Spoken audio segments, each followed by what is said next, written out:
talk through. I don't know, maybe I'll do a dance or something, I'm not sure. So for those who have come to one of our events before, oftentimes we will have a bit of a Q&A and then we'll solicit questions from the audience, usually through writing.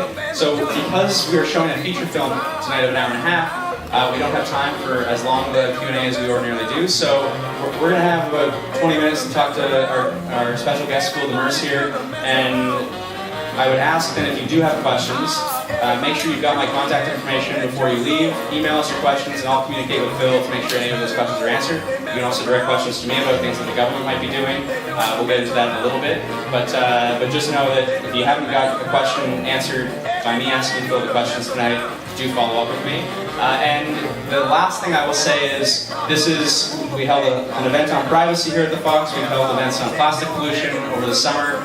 This will be our third topic that we've dealt with here at the Fox. And if you have an interesting topic that you'd like us to pursue, if you have an interesting film you'd like us to show, if there's a speaker you think we absolutely have to have in to address an important issue of the day, please let me know. This is I think a really useful way to engage not only people here in Beaches East York but across the city on important issues. And so please do make sure that you're bringing ideas to us. The reason we held an event on plastic pollution was because a Beaumont class and a scout group had spoken to me about it and written to me about it. And so where people do bring ideas to our attention, we do pursue them. So please be in touch. And with that, I want to spend a few minutes talking to our special guest, Phil Demers. So Phil Demers, thanks very much for coming.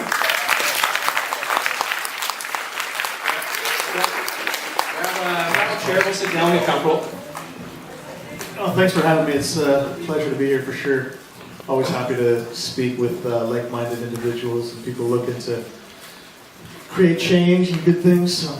So let's start with, for those who don't know you and your background, you worked at Marineland. How long did you work there? Why did you work there? What did you do there? Give us a little bit of context to your history with Marineland.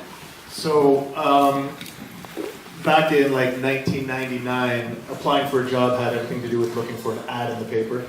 And so I had a print news media ad in front of me.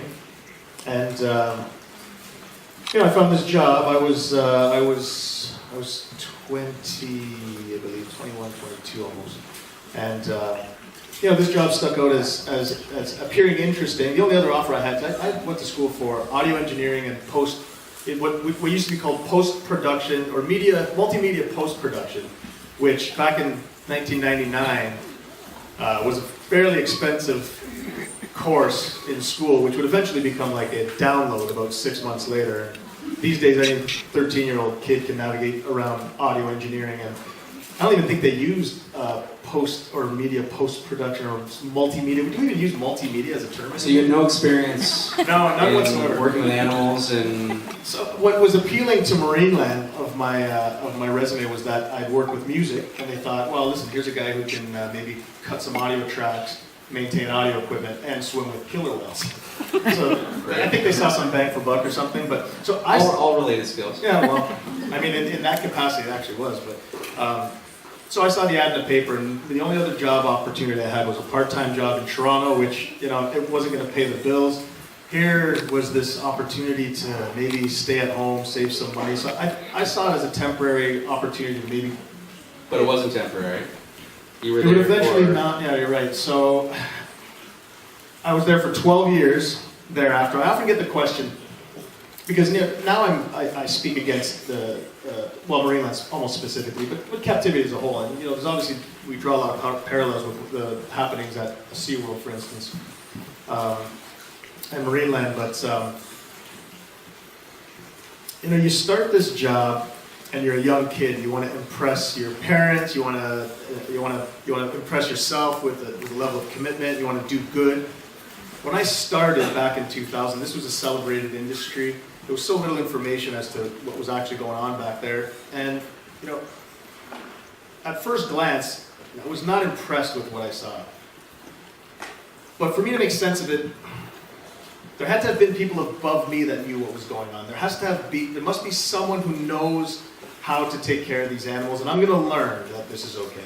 Right? That was sort of the impression on day one. So walk us through, you were there for 12 years. but you did this Reddit AMA, and you said, or wrote, my first day of Marineland, my job was to scrub orca blood off the arcade floor. And so, how do you go from that first day to surviving 12 years? And so that's where it gets difficult. So at 20 years old, it's easy to just assume someone knows what's right. You know, when you're 25, 26, 27, and you're getting closer to the top of the echelon, if you will, of employment, so you start off scrubbing buckets to eventually graduating yourself to a point where you're making decisions, hopefully on the best interest of the animals. I mean, this is what trainers purport to do and be. I mean, that's why we were employed. We are the voice of the animals.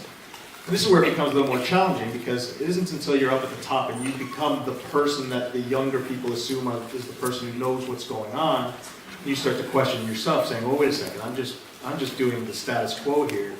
And here's where it gets really conflicting, is you're dealing with animals that are amazing, and you can't fathom leaving them in the care of someone else. So give us an example. So the first day sounds graphic, but obviously over time you saw much more. And from your experience over 12 years, can you give us an example of the impact you saw that captivity, the impact on animals of living in captivity? The impact, you can feel it as soon as you walk in. You can sense it, especially, now bear in mind, when I say walk in, I'm speaking of a place that none of you will have ever seen.